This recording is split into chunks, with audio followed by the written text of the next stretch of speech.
he said, Daniel, don't do anything in Columbus. Go to Bloomington. And so I came over here. I ate. I went to the farmers markets. I went to different museums and, concerts and different things. And I'm like, I think Bloomington's more for me. Just makes sense. And I always say that, every year I get older, but Bloomington gets younger.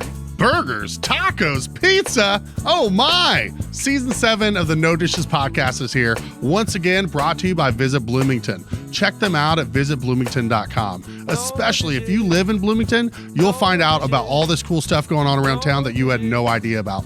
Also, please support our other advertisers on this episode. The best way to show us some love is to show them some love. You already know what I'm going to say. Play that theme song. Hey, say, honey, let's go out to eat. Relieve our culinary duties. With all these restaurants to sweep us off our feet, they're bound to turn us into foodies. No dishes, no dishes, no dishes. We'll have a bottle of wine for lights and have a good time. No dishes, no dishes.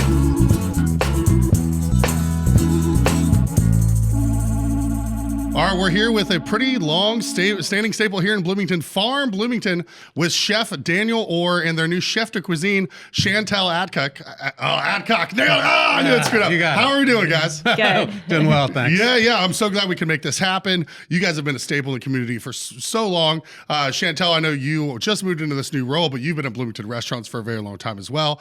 So we got a lot to dive into. You also brought more stuff maybe than anyone. This is awesome. I don't know if you guys see this. We got sauces, we got cookbooks, we got menus, we got a kids coloring menu. Chef D obviously knew better to bring me crayons. Otherwise, I would just be coloring the whole time. But let's go back just to the start of Farm and how Farm got started, what the idea was, and what has brought it to be such a staple in our community. All right. Well, we actually opened at the very end, right around Christmas time of 2007. And that was right before the real estate crash and all that stuff. So we've been through that. We've been through COVID. We've been through a lot. But when I came back here, it was kind of like Daniel going back to the farm. My grandpa had a 1,000-acre farm down in Princeton, Indiana. Okay, yeah. Which we still have, which is called the Kolb Homestead. And I had worked when I was in Anguilla in the Caribbean. We had an organic arable farm as well as a hydroponic farm. So I'd just been through that for 2 years when I was working in the Caribbean. And I went back to New York. I wrote the cookbook, Paradise Kitchen. Decided I didn't want to live in New York because to open a restaurant there back then was starting at $10 million up to $20 million to open a restaurant. Yeah. So I was like, I don't want to do that. And my dad was going through some age-related issues and Alzheimer's, Parkinson kind of stuff. And I came back a couple times and decided that I wanted to move back here and spent about a year going to the farmer's market, looking at spaces and taking notes and seeing what was seasonal, what time of the year.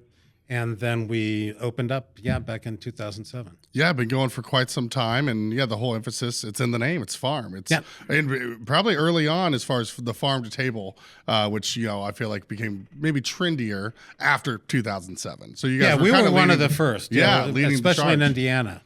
So, there'd been some places in New York and other places, but I wanted to really bring that back to Bloomington. And we do a lot of that, but we also serve everybody. So we really want to make everyone happy, the students, the professors, the local business people, the whole community. So we try to have things priced for all different kind of socioeconomic people. Yeah, you have to. I mean, it's an eclectic mix of people within our community in Bloomington. I mean, you just named them off. So when it first started, obviously, you were the chef. You're in there hands-on. But then as the years have progressed, you're owner. You got a lot of hats to wear. What was the process of having Chantel come on and then into her new role of Chef De Cuisine? Well, she'd been working for us for a while in the front of the house, being the manager, and she's an old-time Bloomington restaurant person. And when we were kind of spinning through chefs around the COVID time, she decided to throw her hat in the ring and give it a try. And we worked together for almost a year or over a year, and she just showed me she had what it took. And so she's been, coming up more with the menus, and I want to get her more involved in coming up with menu items. But it takes a little while to get people to know the style and what we're looking for and the reason why we do certain things. Absolutely. It's bad if someone in the front of house is like, screw it, I'm just going to go show you guys how to do this. I'm going back there to cook. Chantel, can you tell us what that transition has been like? I mean, as someone that's been front of house restaurant since I was 15, I can't imagine being like, okay, I'm going to go cook now. Tell us what that was like. Well, I mean, I was very aware that this was not a romantic adventure, and it really was, in my mind, out of necessity, because being in the front when things are going really poorly in the back makes it a much more difficult job. So, it's not good. It's sick, when the kitchen's sick, So, I think that just like my understanding of the restaurant as a whole, as well as restaurants in Bloomington, helped a lot. And my experience, not only in this community, but the independent restaurant environment, made it easier for me. And a lot of people coming into that role didn't really know what kind of expectations to have as far as like the level of stress and stuff. And so I think I kind of knew what to expect. Yeah. And she knows how to price a menu and price items, which you wouldn't believe how many people that come in and call themselves chefs don't know how to price a menu item. After like the third or fourth chef, I started sitting in on the interviews, and like I started asking questions. So, I mean, because it was bad, it was, people come in with grandiose ideas. Maybe they've had different work experiences in the past where they had unlimited spending, or, whatever it is, different levels of volume and stuff like that. And it's just, it's its own beast, just like every restaurant, really. Yeah. Even corporate restaurants are different from location to location. Of course, everyone can do well in certain systems. Right now I've been doing a bunch of interviews for assistant GM position. And one of the things someone said as a strength is like, I can adapt. And I'm like, that's huge. Because just like in football, a quarterback might be great in this type of offense. You move them over here and they're like, well, this is just what I know. You're going to crash and burn. So the ability to adapt is huge. Just, front of house, back of house. And just you having the knowledge of the Bloomington food scene and what Farm's identity is, and staying with that is huge. So how long had you been in the front of house? What was your front of house role? How long had you been in it until you threw your hat in the ring? I had started working there like fall of 2019, and perfect timing, right? Just right before the pandemic. Oh yeah, yeah. So I had only worked there like 9 months when the pandemic happened, and a lot of the key staff that we had in place previously, changed their lives or their role at Farm and stuff like that, and so it was an easy progression to take on more responsibility pretty rapidly, as anybody with as much experience as I have going into a new restaurant with like no responsibilities, you're like kind of twiddling your thumbs for a long time, before people trust you. And just like, a lot of the people we hire all the time who've had management roles before, it's like, well, not here, So you gotta earn it. So here. I spent a long time beast. not doing that much, and so then as those people decided to move on or whatever, I was able to take on a lot during, the 2020, especially when we were closed down and figuring out how we were going to run the patio and things like that. So, oh yeah, absolutely. Yeah. So how long was it? A couple of years that you were front of house, and then you 4. Okay. Yeah. Yeah, and you're just like, okay, I'm gonna go show them how it's done. I'm gonna go put on the apron, the chef's coat. Plus, she has a sense of a certain maturity, which is great because a lot of the younger guys that were coming in didn't have that, and they didn't have the kind of roll and tumble of the restaurant industry. They were, kind of prima donnas, some of them a little bit. And her coming through, and then also having such a nice background of traveling and, going through Italy and learning different cuisines. And, she loves to cook at home, traveling in Mexico and all kinds of different places. She really kind of puts together the local ingredients with the global flavors, which is kind of our motto. Yeah. I'm so glad you mentioned it because I've seen it before, and like that's such a good like local ingredient. It's like short, catchy, concise, and just gets across what you guys are doing. Yeah. So And tell me a little bit about some of the new menu you've come up with. It's been new chef, new menu. You've been able to kind of put your touch on things. Is that correct? Yeah, I mean, some things like most everything is a collaboration. Like either he has an idea and I'm like, oh, but what about this? And I have an idea and he's like, well, but I want to do it this way. And so there's nothing, I mean, except for, what is obviously permanently Farm and FARMbloomington, I would say that are the new menu items that aren't a collaboration, And that's growing. I mean, Yeah. when she first started, I was a little bit more intense, and now I'm letting her do more and come up with some different things and bring her own kind of style. And a lot of times, I need to back off. I don't want to be a micromanager, but I am. And First step is recognize. Yeah. And just the way it's going to be garnished, and she's thinking about what stations it's going to come from, and where her strong points of her current employees are, and what she can put on different people. So I really wouldn't be as good as she is at doing that now, because she knows her kitchen.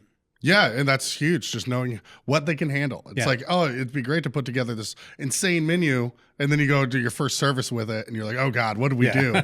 So is this the new autumn dinner menu here? Yes, it is. You guys are rolling out? I'm so excited. I haven't seen this at all. One of the things I nerd out on the most, the way this podcast happened, isn't just from me working in restaurants for so long. It's because I spend all my money eating out. Yeah. So it's you guys get it. You go out and you're like, ooh, they're doing this or they're doing that, and it makes you excited. You just nerd out on restaurant stuff. So what are you maybe the most excited about that's on this new autumn menu? I think the salmon dish is really beautiful. Like, just the presentation on the plate is eye-catching with the cranberry sauce and stuff like that, and it's kind of, something you would normally see with poultry, or turkey and stuff like that, and with the salmon. So I think it's just really lovely, Yeah, sauteed kale, smashed sweet potatoes, spiced pecans, whatever. I didn't know if anyone was going to correct me. Cranberry and cider gastrique. Anytime I see something that says cider gastrique, you can just sign me up. I feel like that's something, too, you would maybe see on like a roast duck. Yeah, absolutely. Duck is often served with the gastrique. Oh man, this is great. You got a pan-seared And it's tuna. perfect for the winter and fall winter menu. Yeah, and it really has that kind of holiday flavor, and even the look of it with the red and the green. It's kind of Christmassy. Yeah. So how about you, Chef? What's one of these that's really like, oh man, you got to try this? Well, I love a couple of the new pizzas. We're doing one that's named after the Hoosier poet, James Whitcomb Riley, and he wrote a poem called "When the Frost is on the Pumpkin," and so it's a squash pizza with some peppers, and what else does it have on it? It's a little... roasted butternut squash, spinach, mozzarella provolone, cheeses, and toasted pepitos. Yeah, toasted pumpkin seeds, and then this is the one that got me. Just like the cider gastrique on the other one, I was like, ooh, this one is the smoked pepper cream sauce. That's one where I see that on menu. I'm like, oh, all right, let's go. And I like it's not pumpkin, it's punkin. Yeah, right. P-U-N for those that aren't. Yeah. Well, in Southern Indiana, a lot of people say pumpkin. The other pizza I really like is the Vintner's Harvest Pizza, which is with grapes and Hoosier hot honey and goat cheese. Hot honey's so in right now. Great with any kind of wine.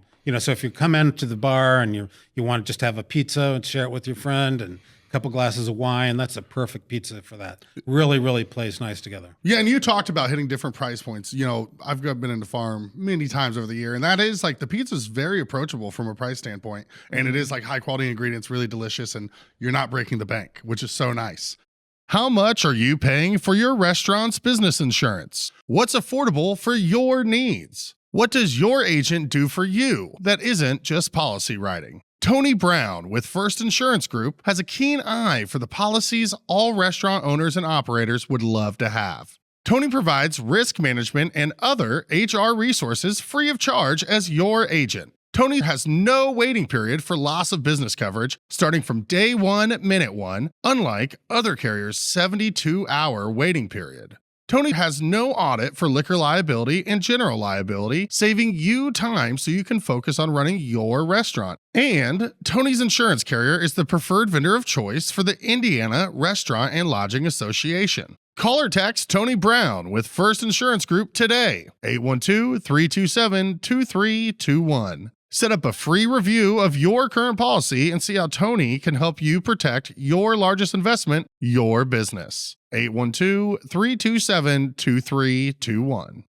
We would be remiss if we did not bring up the legendary Doug Spradley, who was the first ever episode recorded of this. He came down to my apartment. We did the audio only. It was the second episode released. We had Jeff Meese. We're putting Jeff out. But Doug was the first one we ever recorded. And I don't think any of us can match his sultry little voice. He's just like, hey. Have you ever heard him sing karaoke? I don't know. You know what? I feel like I might have, but I can imagine about how He's a it good would singer. go. Yeah. Yeah. Well, in the karaoke, twice a week down at the Root Cellar. Yep. We're going to shamelessly plug Root Cellar. I DJ there every third Friday of the month. All right. And he brings in a good crowd. Oh, it's so much fun. Yeah. And it's such an eclectic crowd at Root Cellar because I'll do brothers too. It's just so different. And I can be a lot more adventurous with what I play at the Root Cellar with things that like, ooh, let's see how this goes. Like, oh, this is actually hitting right now. Okay, cool. Yeah. Much, I'd say a more open-minded crowd to the music that you're playing. But Eric does an amazing job running the show down there. Danielle, KJ, Bella, like you guys got such a great crew. So yeah, kudos because Root Cellar is just a one-of-a-kind, unique spot.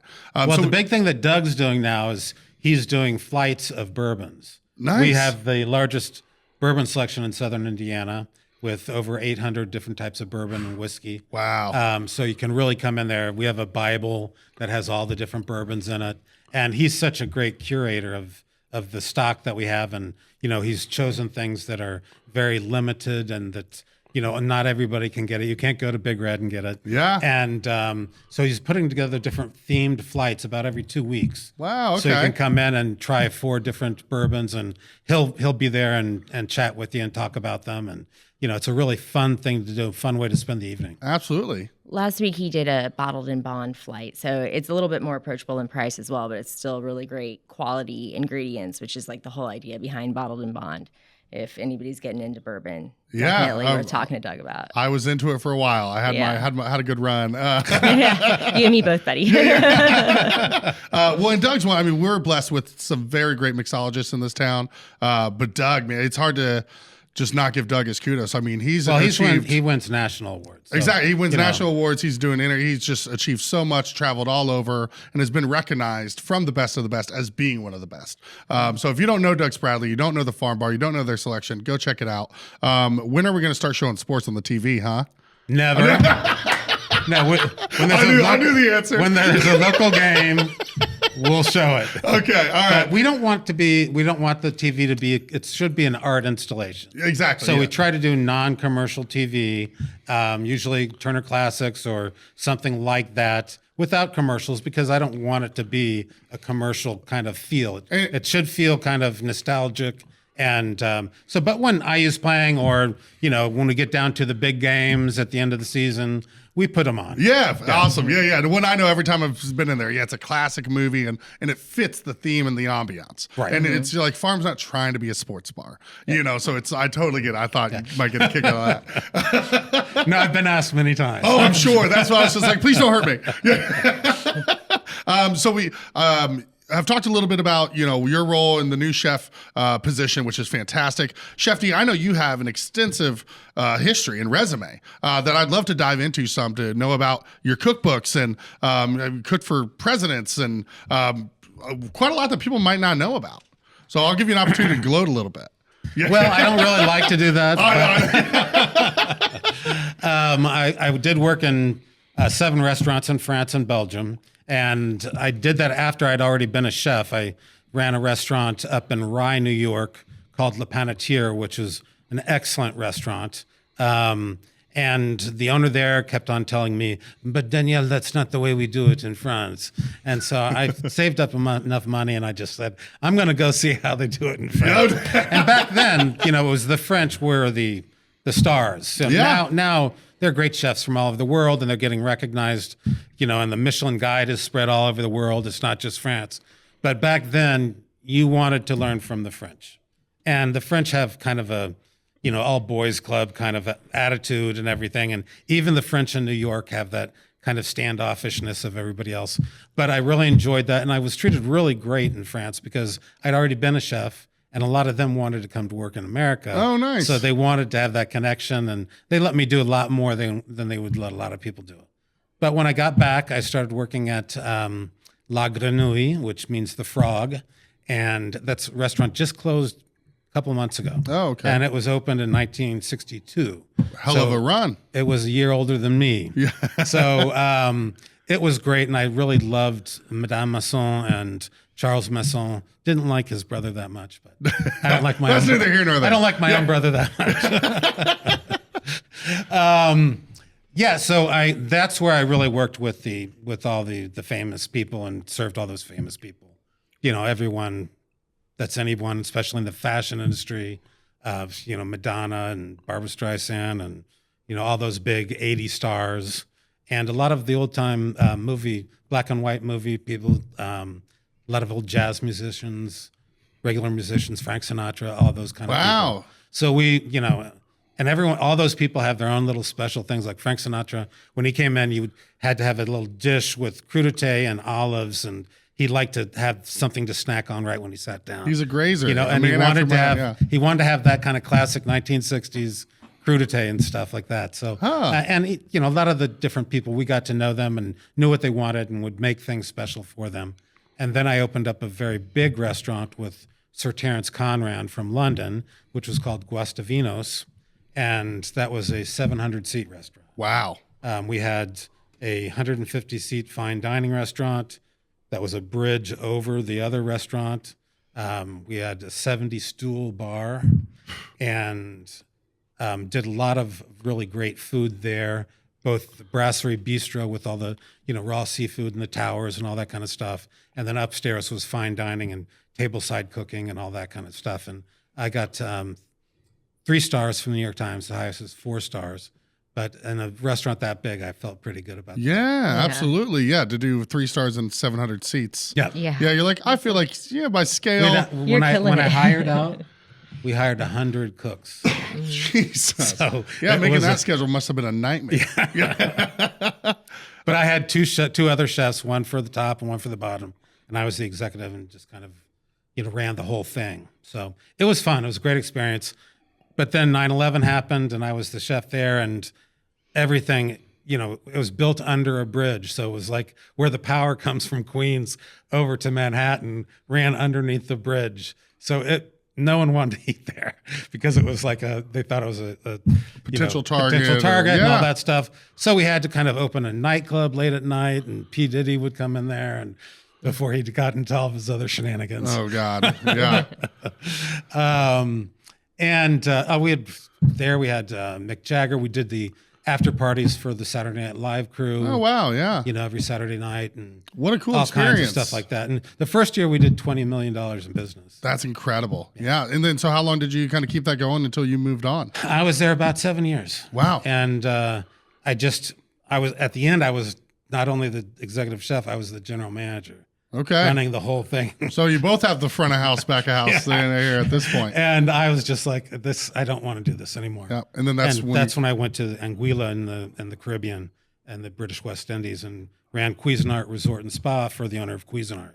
Oh, okay. Cuisinart brand, Lee Rizzuto. Yeah. Incredible. And then that brought you here to Bloomington after that? After that, I was there for about 2 years. They had more churches than they had bars. And after a while, I was just like, I'm never going to meet anybody here. Yeah. I can't sleep with the staff. Yeah. So I don't know what to do. So I moved back to New York. I sold my apartment that I owned there and came back to Bloomington. There you go. To Columbus and then Bloomington. Yeah, that's fantastic. What a run. It was, so, I mean, all over the place, Caribbean, France, New York. Just got to see so many different techniques. Traveled a lot of different places and was in 17 countries in Europe and been through, South America. I dated a Brazilian for a while. So was in Rio and a lot of different places in Brazil as well, which I enjoyed. Yeah, and then you mentioned your other cookbook, or was this the cookbook you had mentioned? This is the cookbook that I wrote when I was opening up Farm. Okay, yeah. And then there was a book before that called Real Food. That was it, the Real Food. Okay. Yeah. And then we Paradise had Paradise Kitchen was the one. Paradise Thank you. Kitchen. Sorry. That's the one I wrote in the Caribbean. And then I worked on Earth Eats, which was our radio show that I did with Annie Corrigan. Mm-hmm. And when she moved to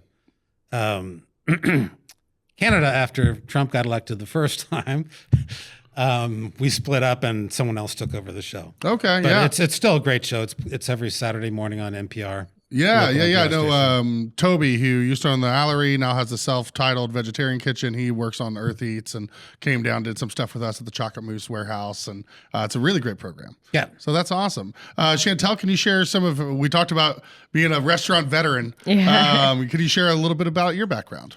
Well, my first full service restaurant job was at Tortilla Flat at 9th and Walnut. If you remember that, they tore it down several years ago. But so that was my first independent restaurant adventure. And I worked both front of house and back of house there. I was in the kitchen a couple of years. And then after that, I went to the Olive Garden. I was there for 4 years, and I got the opportunity to travel and open up a new restaurant, train the bartenders there. Did you start at the one here in town? Mm-hmm. Okay, and what kind of time frame are we talking here? So I worked there from, I think, 2002 to 2006. Okay, cool. Yeah, so yeah. early 2000s. Awesome. Yeah, early 2000s.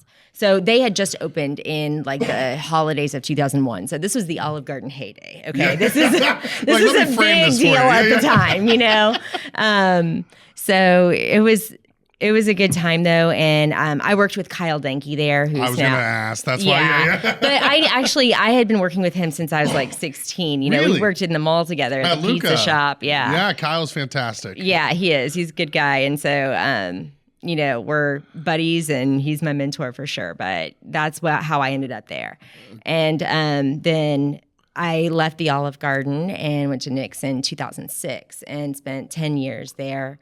I was the wine and spirits buyer, and I got the opportunity to buy barrels of bourbon a couple different times. That was really cool. That's super cool. Yeah, Yeah. talking about bourbon, and then also just the sheer volume. I can't imagine what 700 people is, because Nick's is 500, and that's more people than I'm trying to feed on any given day. Yeah, that's interesting for a comparison. I didn't know how many seats Nick's was. So. Yeah, 500. But what they do is awesome there, and Boy, and out of that just crazy. small kitchen, that's insane. Yeah. So since then, when I left Nick's, I tried to come to Farm at that time, but Bob didn't answer my message, so I ended up in NoCo. And Well, that's a great place to end up. it though. was, and was I'm fun. really Yeah. happy that I had that experience, because I had not ever worked fine dining before. And I would not know that it was okay to say no. I would think that it would be okay to, change the toppings on your burger or the plate however you might like. But it turns out in fine dining, you're just not allowed to do that. Yeah. And You're like, it it's is- kind of empowering. You're like, it this is, I this felt is so great. terrible for months, and then, Well, especially after Olive Garden, where it's like the customer's always well, right. and at Nick's, you can build every burger to order just Yeah. however you like it, You want, something from Blooming Foods, we'll go buy Yeah, it. we'll run and grab no it, problem, So, Chef Seth was like, yeah, no, we don't do that here. And so I caught on eventually. But so it was a good experience, because I did not have that, that opportunity before. And I learned a lot more about wine and met a different part of the community that I didn't get as much one-on-one time with before. I had the opportunity to wait on a lot of the people who worked at Finch's and whatnot, but then when I got to NoCo, I was not only them, but also, kind of that clientele as well, which was interesting. And you got a chance to work at what might be the best seafood restaurant Bloomington's had as far as that goes. Yeah, potentially. And one of the most missed restaurants. When we always talk about hey, what's a place you miss on here in NoCo? It was comes something up so special much. for Yeah. sure, but bubbles and oysters, how you gonna mess that up? Yeah, right? absolutely. Oh, their brunch was fantastic. Yeah. So then, here we are now. I've done a few other things, and Farm seems to be like a good spot to spend some time. So It's her home. yeah. There's no place like home for the holidays. Don't miss Constellation Stage and Screen's family holiday musical, The Wizard of Oz, on stage December 12th through 29th at the Buskirk Chumley Theater. Travel down the yellow brick road with Dorothy and Toto in a whimsical journey filled with iconic songs and dazzling choreography. An absolute delight for audiences of all ages, The Wizard of Oz invites you to discover the magical power of home. See The Wizard of Oz on stage this holiday season, December 12th through 29th in downtown Bloomington. Find tickets at seeconstellation.org. Tell us about, you guys are two things that I feel like Farm is known for. The Luger burger and the FARMfries. I mean, there's obviously some other things, but those are probably the two standouts. Luger burger is award winning, and FARMfries might be as well. But I just know those are like the one that we're like, we always FARMfries. get best fries in Bloomington. Yeah. Bloom Magazine and HT and anytime there's fries mentioned, we always win. So what was the prize? Has those been on the menu since you opened? Those I started at Gustavino's in New York, and then I took them down. We did those in the Caribbean at Cuisinart, and then I brought them to Farm. So it's a recipe that's been with me for 25 years. Yeah, so you had those in your back pocket when you were opening. We're like, oh, we're about to. And they've everyone's always loved them. Yeah, we're about to change the fry game in Bloomington. Yeah. Well, so wait, for those that haven't had them, could you describe what the FARMfries are? Well, they're crispy, thin fries, and we toss them with garlic, parsley, lemon zest, Parmesan cheese, salt, pepper, and chili flakes. And then we serve them with a turmeric garlic aioli, which is kind of like a garlic mayonnaise with turmeric. So the turmeric's good for you, at least. Oh, there you go. Yeah. There's summer dreaming quality. Like, I'm on a diet. Can you pick me up some FARMfries on the way home? Yeah, the fries and the burgers, and that's part of the reason I don't work in the kitchen anymore, is because I got sick and tired of cooking fries and burgers. And I was even considering writing another book called Do You Want Fries with That? Oh, there you go. Well, or My Life Between the Buns. Ooh, that's good. That's good. So those are going to be my autobiographies. All right, I'm looking forward to seeing those coming out in a few years. And then tell us about the Luger burger, because it won Best Burger in Indiana, I believe, some years back. Yeah, from Food Network magazine. And that is a bison burger with local bison.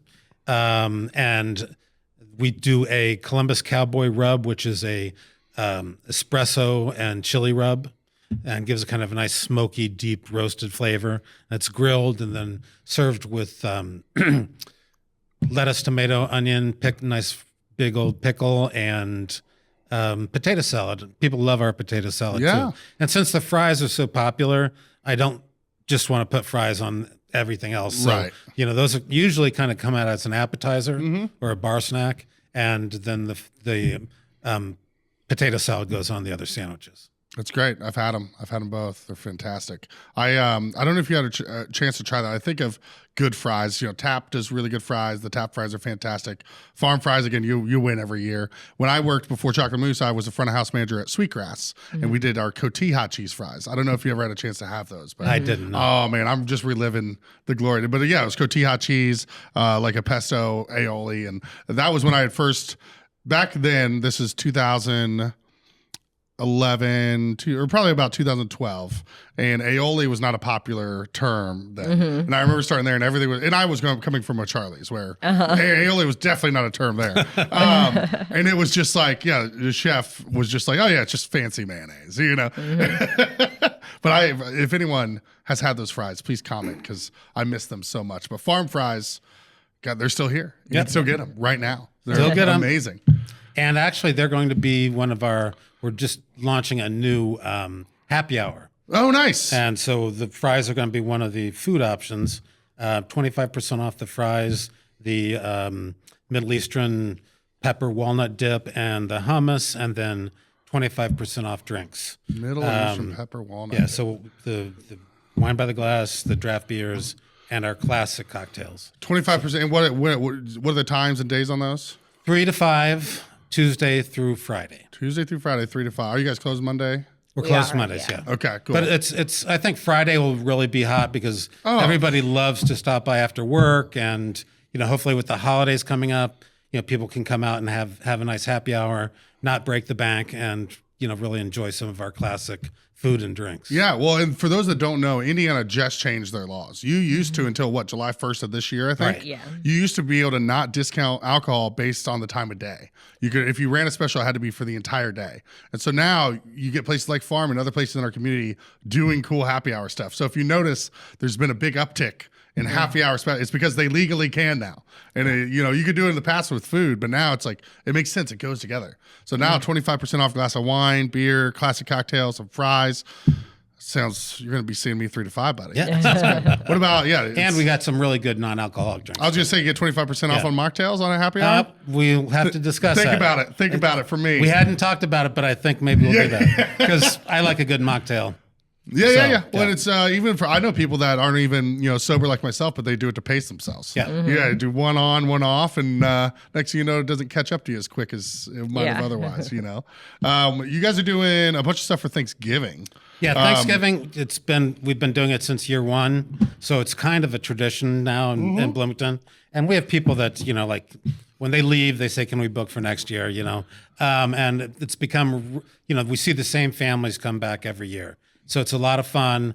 It's a 4-course menu. We have a amuse-bouche, which is a wild rice, kind of a Native American little salad. And then you have a choice of soup or salad, then the turkey or a Turkish vegetable, stuffed Turkish vegetable. Okay, so yeah. Even the vegetarians get their Turkish turkey. So, and then dessert. And we're doing that to go and at the restaurant. And you can even order whole turkeys and different things like that. So we have a whole order form that you can come in, fill out, pay ahead. Hold on. You even brought one. Hey, let's see. So you can have... There it is. You can come fill mark out off anything that you want, and Chantel and her quantity, team will get total, it together. Quarts, pints. I love this. This is great because that's what I've been doing last couple of years. Been hosting my family at the Chocolate Moose. We're closed, and I was like, we have all this space. I was like, why don't we just come down here? And I've just been doing catering, so maybe it's time for Farm to hit the rotation because you guys do the dine-in, which, like you said, it's a tradition. Yeah, and during COVID, we did 400 to-go orders of turkey. I think, Wow. something like that. That's so nuts. we still do to-go, and then we really encourage. I'm single.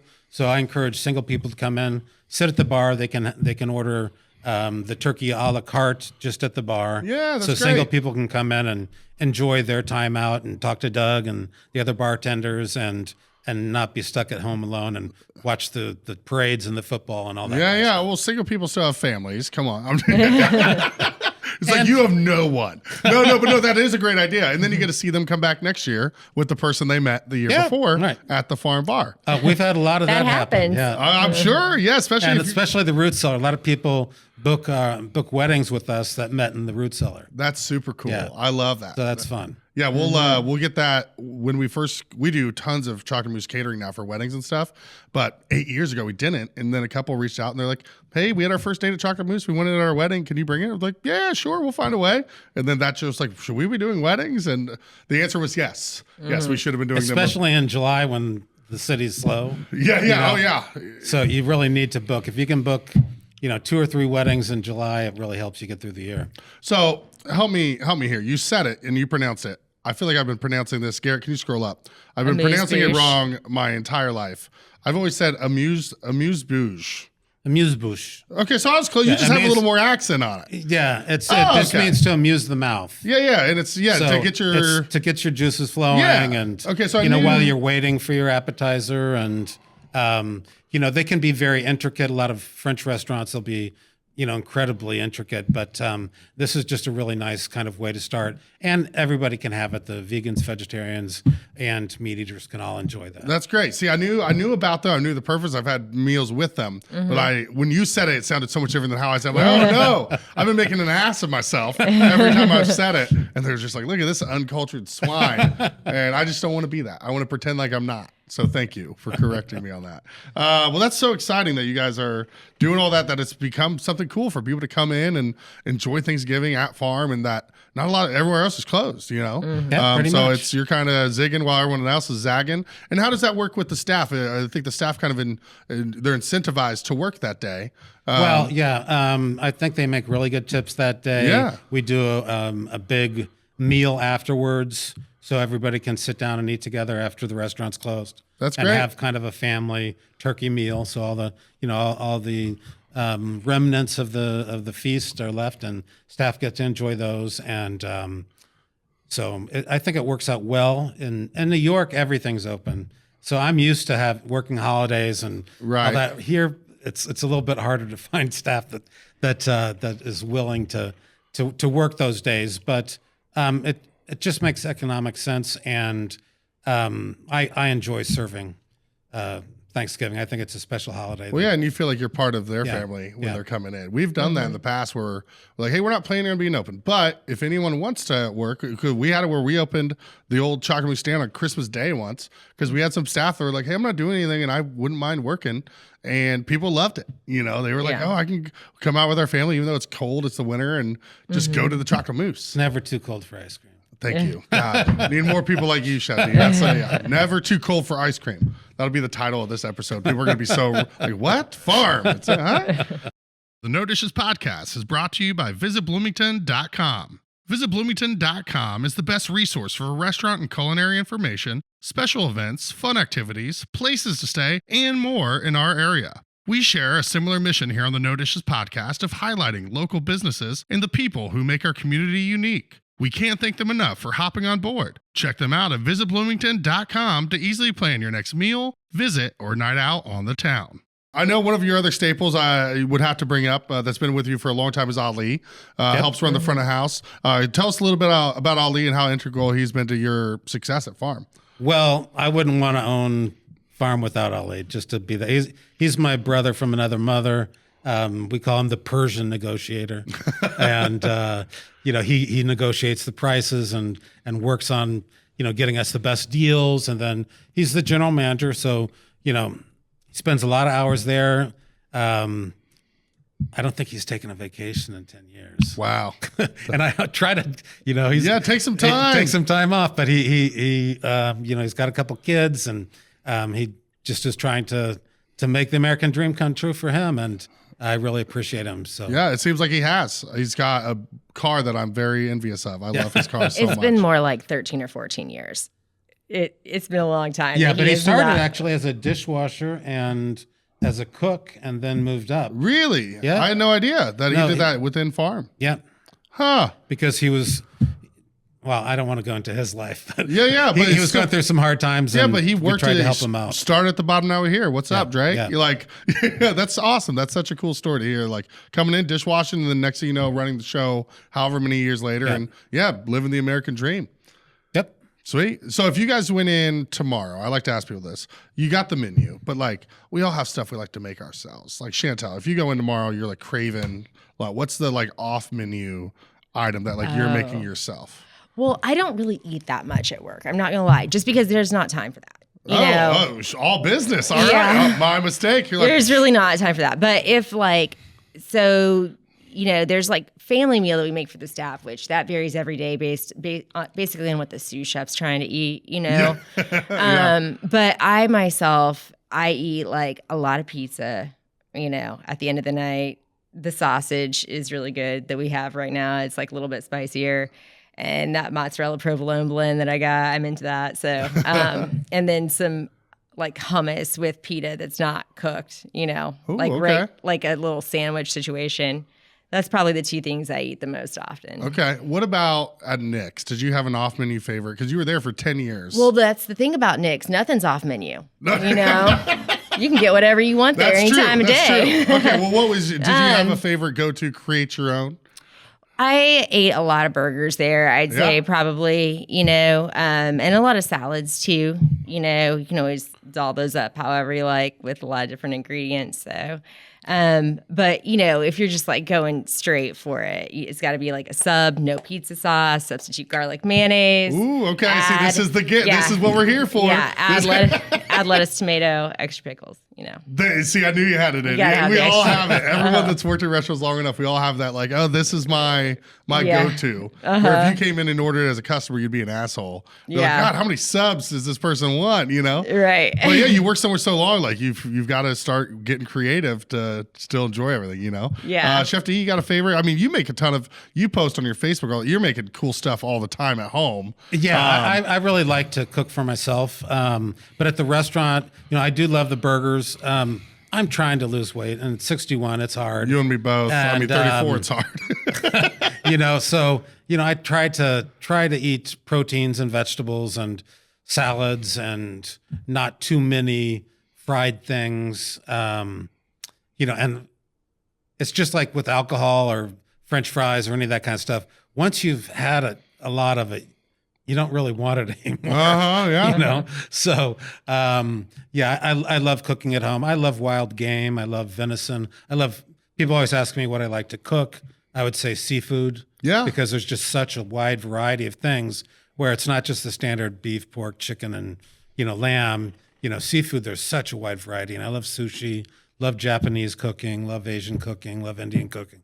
So I really try to, play a lot with that kind of stuff at home. And I cook a lot for my mom, who's dealing with some age-related issues, and invite people over to her house when I'm in Columbus, just to kind of make her feel like she's part of the community. So That's I do great. a lot of stuff like that when I'm in Columbus. That's super cool. And I love seeing, again, the stuff you post, like the plates. It looks like you're plating it for the restaurant, which I love. Like, and you're doing that, for your mom, where it's just like you're getting that experience, giving her that experience of still going out and having this top tier food with enjoying it with people you love, And I've learned to cook small portions. Usually I just, back in the day, I would just make too much of everything. And now I know what she's going to eat, and I just put that much on the plate. Yeah. And that's just been the last probably year and a half, 2 years that she's really cut down on how much she eats. So you're from Columbus and you've been all around, and what is it about Bloomington that you're like, we're opening in Bloomington, and what is it that you love about Bloomington? So, Well, I was planning on opening in Columbus, and at the time, Zaharico's, which is the ice cream parlor over there. Of course, yeah. It had closed, and it was an old family business, and it was a mess. And I looked at that space. I looked at the old pump house over and Where Upland is now. Upland is now. I actually had a lease on that for a while. But Dick Johnson, who's a very, very good friend of the family, who's passed away now, he said, Daniel, don't do anything in Columbus. Go to Bloomington. And so I came over here. I went to the farmers markets. I went to different museums and, concerts and different things. And I'm like, I think Bloomington's more for me. Just makes sense. And I always say that, every year I get older, but Bloomington gets younger because there's a new group of kids coming in for the school, and it kind of keeps you young and vital. And there's a lot more stuff going on over here. Columbus is very kind of traditional and a little more staid, I would say. Yeah, that's one of the reasons I love Bloomington is it's vibrant, and it always just feels like there's energy. Yeah. And even in the summer, I feel like there's an energy to Bloomington that's sucked me in and kept me here for 15 years, well past what I originally intended to be here. So I'm glad you kind of see the same thing. You guys do great with students and families coming in for Parents Weekend, and what is that? What do you attribute that to? Because it seems like you guys really, really, a lot of locals love farm, but I feel like you guys particularly do very well with students and, out-of-state families coming in. Well, I think, and I'm sure Chantel has her own point of view, but I think that we kind of have that kind of Chicago, New York, Soho kind of vibe, and that's what I wanted to have in the decorations. Kind of a country vibe, but big city kind of feel with the different light fixtures I chose and that kind of stuff. It's light and airy. For brunch, we're one of the few restaurants that actually gets sun streaming in from those side windows, and they're just classic things that people like. And the brunch menu's really not changed very much, and the whole time we've been open. It changes a little bit, but they're just kind of go-to items that everybody loves. And, what we're doing now and what Chantel's really working on is getting people in there for business lunches and, weekday dinners, because that, a lot of times it's kind of slow during those periods. So if we can just kind of work those days a little bit harder and market that stuff, then I think that, the whole restaurant will work better. Absolutely. And what are your feelings? As far as why we appeal to the clientele that you're talking about, I think we present really well online. Our website is beautiful, honestly. with the images of the outside of the restaurant and stuff like that, as well as the back bar, it looks like money, it looks good in that way. But also, Chef, when he first opened this restaurant, did a lot to promote it. And so all of that material and content is still out there. So anybody coming into the community is like a lot more likely to hear about us, I feel like, as well as, our proximity to the university, and the location, is generally busy and good, in that way. I call Kirkwood the Champs-Élysées of Bloomington. Mm-hmm. So the Champs-Élysées is the big avenue in Paris, and that's what Kirkwood is for me in Bloomington. I love that. Yeah, that's why I'm working on bringing back Taste next year, and that's why I was like, I want to do it on Kirkwood. It should be on Kirkwood. Kirkwood is quintessential Bloomington. The sample gates, the Buskirk, the lit up Indiana sign. Like, that's, if we're going to sample all these amazing food that Bloomington has to offer, we're better else than right on Kirkwood. To kind of touch on what he was saying about our lunch business as well, though, don't forget, we just reopened for lunch a year ago. So since COVID, we've not been open for that time, and our clientele, we're really, people don't know we're open yet. People, building it back. Yeah. So I think once we do get some more regulars in at that time, it'll do a lot for like daytime morale, the service staff, and just kind of grow and feed on that energy, Well, if you're the busier you are at lunch, you get typically maybe the better servers, because they know they're going to make money. It really does. It just helps in so many ways when there's the business there to sustain it. And one of the people that we lost during COVID was our breakfast server, Jenny. And so she really had like a great relationship with a bunch of people, That's tough. She was the mother hen. Yeah. And so I'm really happy that we have this opportunity to like kind of capture that business again, because I do think it's something that we were missing, only opening for dinner through the week. Of course. So you do brunch on Saturday, Sundays, but now Tuesday through Friday, you're open for lunch menu. And you have Chantel has really come up with some great dishes, and they're things that everybody likes. We've got a grilled cheese, which is a 5-cheese grilled cheese. We've got the world's greatest BLT with avocado and wasabi mayonnaise and arugula. Okay. We have tacos. We have 5 different tacos: a birria, mashed potato taco, a Forrester mushroom and spinach taco, a vegan taco, and buttermilk crispy catfish. That's the one. The one I was staring at was the one that I was like, oh, I'll tell you about it. Yeah. So, there are things that people want to eat for lunch. They're quick to have, and, you can get in and out of there within, under an hour. Yeah. Most of the tacos are right around $15. Your sandwiches are right around 16, 17. Beef burger, chicken sandwiches. Yeah, this looks fantastic. Better business, better community. For over a century, the Greater Bloomington Chamber of Commerce has been a cornerstone of business growth and community development. They are dedicated to helping local businesses thrive. Their business is all about your business. Join the Chamber today. Call 812-336-6381 or visit chamberbloomington.org to learn more. One of the items, before I forget, you mentioned the brunch hasn't changed much. We got to talk about the biscuits. Yeah. 4th generation biscuit. Those biscuits, I mean, I don't, they might be my favorite biscuits I've ever had. They're so good. Tell us a little bit about them. Those are my great-grandmother Wolf's biscuits from Gibson County, Southern Indiana. They're buttermilk, flour, baking powder, baking soda, a little bit of sugar and salt.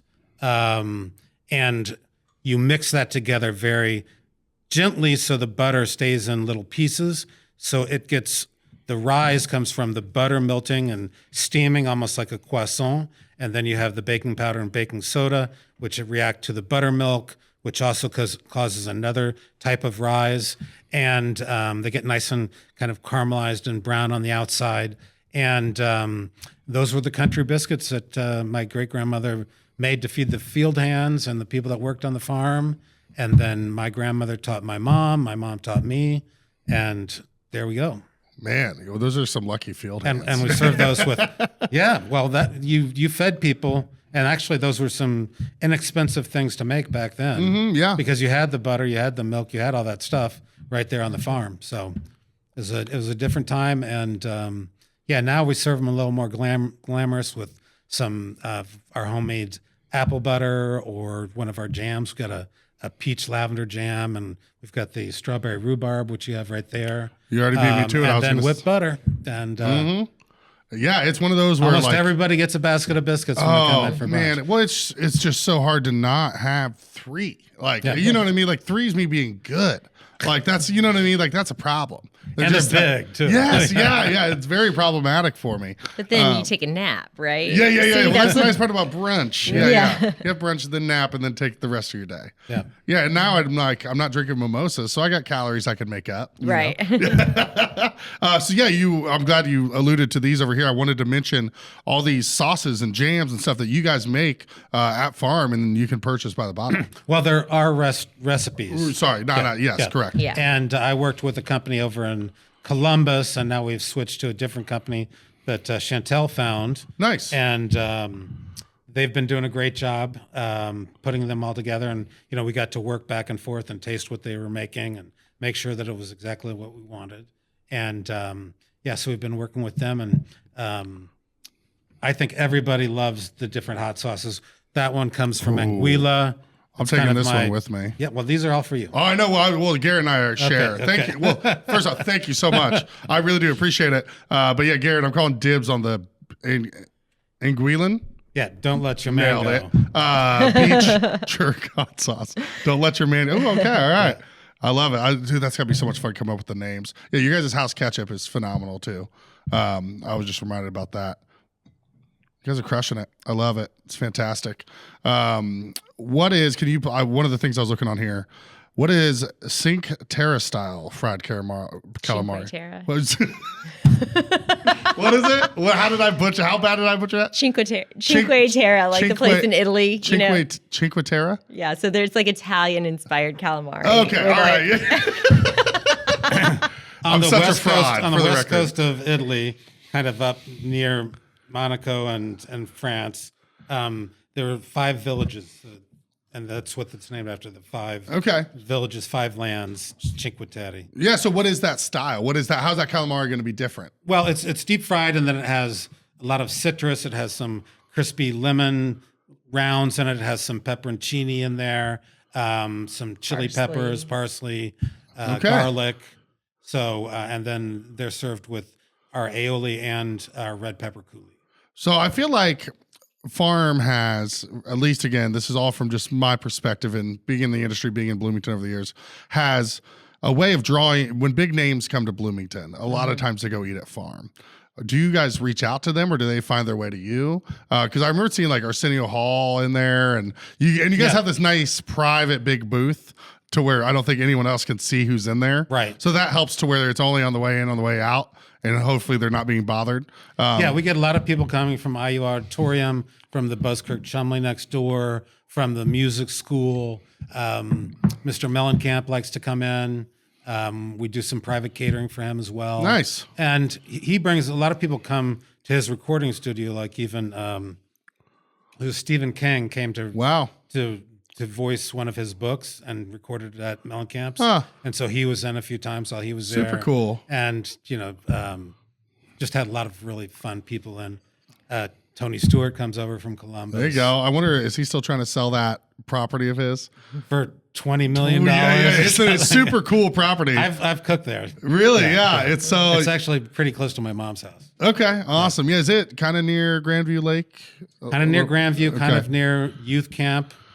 There's Youth Camp Road. There's a youth camp up at the top of the hill, and he's just kind of at the bottom there.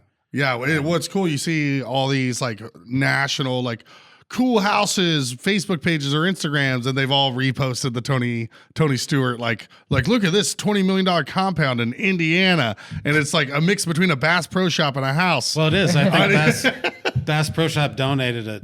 And they also built him the lake. His Bass Lake. Yeah, he was a sponsor. Oh, they sponsored him. Yeah. That checks out. That makes sense. He's got the 2-story bass fish tank with, a fish in it. He's got a stream running through there. Yeah, Garrett, he's got stuffed deer and all kinds of stuff. Pull up, see the interior. Have you seen this house, Garrett? Yeah, look at this interior where like you walk over like a creek bridge with fish. With a creek. Yeah, it's so wild. Anyway, if you want to look at what we're looking at, just go Google Tony. It should Tony be one Stewart of house. those like specialty Airbnbs, you know? Oh, 100%. Yeah. Like I'll get 30 friends together and we'll all pay $2,000 to rent it for a night. yeah. And it has a private, coach house, guardhouse there. And then he also has a barn with all of his vehicles. And downstairs, if you can, I don't know if they show it there, but he's got a car on the side of the wall in his game room. Oh, yeah. And, all that kind of, I mean, it's amazing. That's so cool. Yeah, I'm going to shoot for the stars next year and try to be like randomly like see if I can get John Cougar on here or Coach Signetti or I was like it'd be fun. See who all we can get on here. Just be like, hey, come talk about Bloomington and restaurants and but I know Cougar's notoriously fairly private, so I think that's a lot. Yeah, he likes to be left alone. No, yeah. I don't think this is something he would find enjoyable. Actually, he did a back cover quote for this book. Oh, nice. Yeah, so he wrote, and his wife at the time also wrote something on there. So That's super cool. He's been really nice to us. I've got some friends at Yanko's, which he loves to frequent over there as well, and I've thought about like reaching out through those channels, be like, hey, what do you think? But I know it's going nowhere quick. But it's fun to think about, So you guys also host holiday parties, stuff like that in farm, not just the root cellar. Is that right? Yeah. Right. You can rent out the whole thing. We have a back room called the Quiet Room, which seats up to about 50, 55. Is that named after the movie? The Quiet Room? I'm just kidding. I don't know. Is there a movie I called think The there's a Quiet movie Room? called The Quiet Room. No, it's, at the time when I opened it, I was told that there are a lot of people in Bloomington, especially at the music school, that like to eat without any music playing. So the original concept was to have that be a quiet place for older people and people that didn't want to have music and that kind of stuff. But it never really happened, but it still kept the name. Huh. Okay, that's super cool. It's actually really loud in there. Like when you get some people in there, like a lot of It's an people. ironic name. Yeah, it is. Like people are like, you think I could go sit over there, like maybe during the bar? One of the things that I kind of realized when I lived underneath Uptown was that I could go in and get like a coffee to go from here. I don't know if you guys want to encourage that. Yeah, absolutely. Because that's like put out, like I was like, ooh, this is kind of a game changer. Because I just had you guys in Blue Boy right there, and I could just go get my coffee and Yeah, go. like last week, Chantel made these giant chocolate chip cookies that we had up there. To what? sell. And she's got some granola by the jar that you can buy. Okay, see, that's the thing that'll help. If you have a good 2 or 3 decent baked goods to choose from too, that's like what'll get me. Be like, I'm going to get my coffee, but I need a baked good with it. That's just me. Yeah, But and people come in and use our space, especially during the week for use our Wi-Fi and have meetings there or just sit there by themselves, just like a coffee shop. But Interesting. so we do encourage that. And that's great. See, I don't think a lot of people know that. So not only have they just reopened for lunch, but you can go in there, enjoy it like a coffee shop, hang out, get some work done, get lunch, or just get a coffee and a delicious chocolate chip cookie that I'm still angry at. I want to try one. I just have a feeling that your chocolate chip cookie is a very good one. Well, I feel like it's been a few days now. Maybe next batch it would be better. Okay, all right. Okay, You yeah. just Don't let me come in know. now. Yeah, I'll let you know. I will be All in. right. I'll bring you cups of ice cream. We'll trade. All right, sounds great. the other fun thing that we're doing in December, next door at the Buskirk Chumley, the Constellation Theater and Screen, one of our sponsors, is doing The Wizard of Oz. Yeah. Oh, yeah. So you'll see there's a menu right over there. Oh, there we go. So we just had the episode that's coming out next Tuesday, which will have come out before this episode, is Chad Rabinovich from Constellation. And we talked about The Wizard of Oz and how excited they are to put that on. And they've been a sponsor of ours for a very long time. So we love Constellation, everything they do. But so you guys are doing a special Wizard of Oz menu while that's going on. Right. And if you have tickets either on your phone or that you've picked up at the box office, you get a 25% discount on anything on that menu. Wow. Okay. So if someone came in and got a cocktail, an appetizer, and a main course, is 25% off. Except the alcohol we never discount. That makes sense. Yeah. But they could get 25% off an appetizer and a main course. That's a steal. That's a great deal. I love that. And you're giving them all the names, the Cowardly Lion chicken breast, The Wizards. Because he's a chicken. Oh, all right, that's good. I see what you did. That's solid. And then a selection. You guys are still having Hartzell's make stuff for you. Is that right? Yeah. Oh, cool. I know you've had a partnership. Sorry with about them. that. Sorry it's about fine. that. You know, I love Hartzell and I love the Jiffy Treat girl. Like we all get along very well. So it is no judgment. Hartzell's stuff is fantastic. And I know you guys have partnered with them for a very long time. Yeah. I might have foolishly early in my Chocolate Mousse career tried to pitch you guys, but I think that was before I knew Hartzell and knew just like, oh yeah, they're great. They're doing good stuff. And there's plenty for everyone in this town. That's what we've talked about it ad nauseum on this podcast, how everyone is very friendly. No one really treats each other like competition. We're all just like lifting each other up, you know, and that's the beautiful part about the Bloomington restaurant scene. So it's like Hartzell made me Filipino spaghetti. And he's like, and it took hours to make it. He's like, cause he saw a review I wrote about one and he's like, no, Jordan, like I'm going to make you the real thing. And it was phenomenal. It was the best spaghetti I've ever had. So Hartzell, I'm going to hit you up. I think it's about that time of year. I need to try Do they one. put ketchup in it? Don't they? Whoa, so it's like sweeter. Yeah, it's I a think they sweeter put some spaghetti. ketchup in it. Because my buddy growing up, his dad was a chef and he made the spaghetti. And I'm like, this is the best spaghetti I've ever had. And it was a little sweeter. Yeah. And then I for years, never had anything like it. And then I went to Johnny's Grub to Go on the way out to Nashville. And Ginger is Filipino. I had Filipino spaghetti and I just ordered it and they have chopped up hot dogs in it. Yeah. And I tried it. I'm like, and it was just this like flashback of, you know, nostalgia. Yeah. And I'm just like, what? It just hit me like a brick wall. I'm like, whoa. It took me back to 5th grade. And it was like, and so I wrote this whole long review back when I was writing food reviews all the time. And Hartzell had reached out and was just like, that recipe was developed during when the American GIs were over there. Oh, okay. So they were using things like ketchup and hot dogs and Interesting. spaghetti and that kind of stuff. And that's how that got developed over there. Good to know. All right. We're going to have you back for just a history of food lesson. We'll not even, it'll just be like the history of food with Chef Daniel Orr. I love it. The Bloomington Town Planner is a community calendar owned and published by local residents John and Sharon Martin. Mailed out to Bloomington homes in December of each year, it features school schedules and community events. And don't forget the coupons at the bottom of the calendar. They'll save you money and help you decide on the next restaurant or retailer to check out here in the Bloomington area. Town Planner also has an online calendar which can be found at townplanner.com. Make sure to sign up for their weekly e-newsletter so you can stay on top of all the fun events going on around town. Anything before we move on, anything farm specific we haven't talked about? You guys have so much going on, so much cool stuff. Oh, the kids menu. We talked about the coloring and the kids menu. The kids menu is newer, right? Correct. Yeah, and the I didn't mean to jump on you. On Tuesday we do a kids night where kids eat free with an adult entree. So I love it. If you come in, you buy an entree, you get a free kids meal with each adult. That's great. So that's fun. And then we do a wisdom rewards night on Thursday, and that's for people 65 and older. And they get a free dessert with the purchase of Wisdom. entree. Look at that. What a nice way to cater to the older folks. Wisdom rewards. Yeah. No, Well, I'm almost 30. I'm almost 65. So 61. 4 more years. I got to think of ways to. Yeah. Like I don't sound want. good. Yeah, I don't want a senior discount. I want a wisdom. Right. That's honestly the best thing you've told me all day. The wisdom rewards. Like that's so like cool. Did you have something you wanted to add to that? Oh, Chantel? no, he's got it. Okay, cool.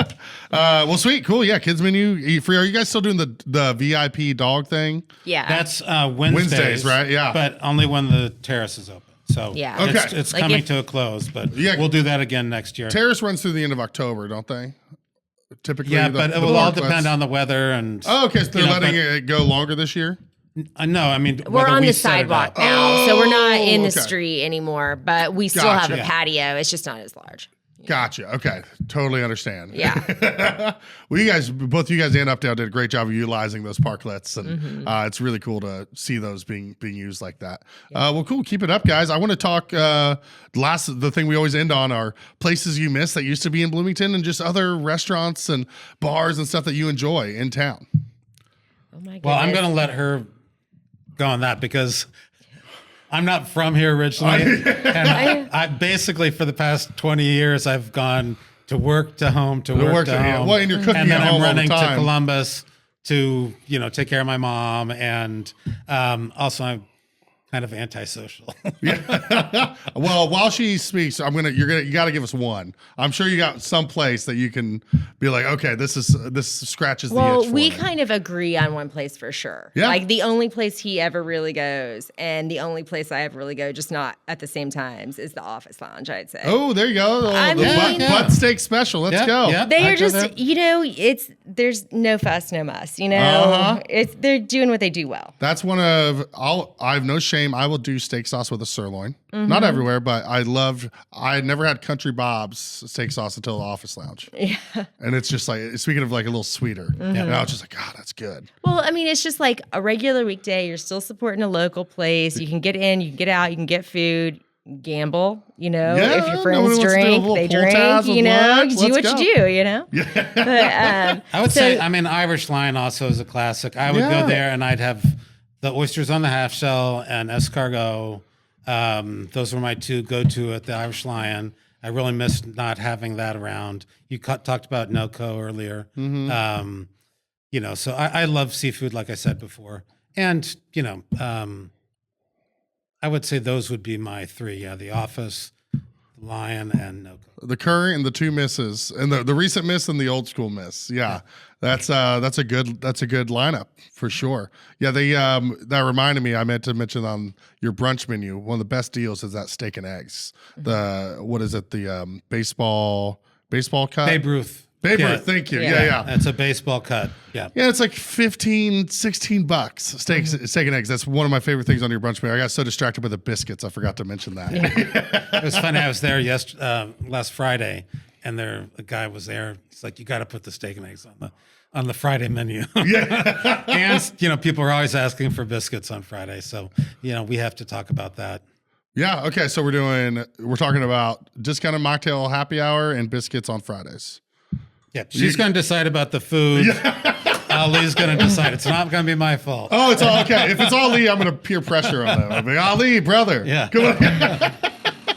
I'm sure he'll do it. I'm sure. Oh, I know. I'm just giving you a hard time. You got to do what you got to do, and it sounds like you guys are taking that and living by that. You're doing everything. Very active for a restaurant that's been around as long as you have and has been as successful as you have. You're not lying down or just being like sitting on your laurels. You're like, we're still firing. You're like, we're doing new menus. We're doing kids menu. You're not taking it easy. And you could, and so that's and I've got to hold back because I've got lots of ideas, and these guys know what it takes to run the restaurant. So I sometimes kind of overdo it a little bit. So I've got to be told, "Chef, we can't do that." we can only do so much at once. Because if I'm not back there doing it, it's hard to ask other people to do it. Yeah. So has this been you reining him in? Yes. Well, I mean, there's a whole lot going on all the time. There's value in everything we do. It's just, it gets spread thin, whenever we're trying to do it all. So, well, also, on her defense, and I'm sure every other person that's been here has talked about this, it's hard to find employees and people that will show up, and, you get 3 people calling out on a Saturday brunch, and, and then I've added 3 specials or whatever, and you just can't do it. So, we're really working hard on retaining our staff and coming up with different ways that we can kind of incentivize people and just kind of make them feel like part of a family and part of, a ongoing forward-thinking company. So That's great. But you have to take the time, listen to them, talk to them, and hopefully, if we do that, we'll be able to retain people. But I think since COVID, it's really been difficult to retain people, and they'll leave for just $1 more someplace else. Right. Well, I think even if it's not as good. having someone, the consistency and the leadership, I think it will help as far as having Chantel there all the time. And absolutely. I'm excited to see that pay off big dividends for you guys. Anything we didn't get to talk about that you'd like to let everyone know before I let you go? well, you had asked us earlier just about the, celebrities coming into farm and stuff Yeah. like that. And then something I was thinking about mentioning previously when you were talking about farm to table, like a lot of the work that we do is about the relationships that we build, like specifically trying to find a farmer that's going to, show up Saturday after the market. And, so we've got Sarah from Heartland Family Farms that does that every week, and that really helps us out because we don't have to go there. Nice. As well as like, people at the university in different departments, like maybe the College of Arts and Sciences, we have a good relationship with them. So when they have an active speaker or whatever, they come in because we actively work all the time to, like flourish or I don't know if that's the right word, but develop those relationships and nurture them, I guess is what I'm trying to say. And, I just think that's so important to mention because it's something that I've been trying to talk to one of our new guys about. He's he's just starting out and he's hoping to open his own restaurant one day. And so he wants to know, like, how do you meet these farmers? Like, you got to go out there every single week, like he did in the beginning, and, like all of us are doing all the time and you're doing it. You're a great example of it. So. Yeah, I'm so glad you brought that up because it really is about the relationships that you foster and especially in a place like Bloomington. So the fact that people are coming by, the farmers are coming by. You're still doing what farm is. It's nothing's changed. Well, what a great way to end it. Thank you guys so much. Keep up the great work and thanks so much for taking the time to come on. It's good chatting with you. Yeah, likewise. Really nice. All right, cheers. There you go. You can't laugh, Carrot. All right, here we go. There you go, little fella. Oh, what another great episode. Thanks so much to Season 7 presenting sponsor. Visit Bloomington. Check them out. Visit Bloomington.com. As always, keep those hands dry. This episode of the No Dishes Podcast was recorded, edited, and produced by Garrett Portinga of Green Hat Media in beautiful downtown Bloomington, Indiana.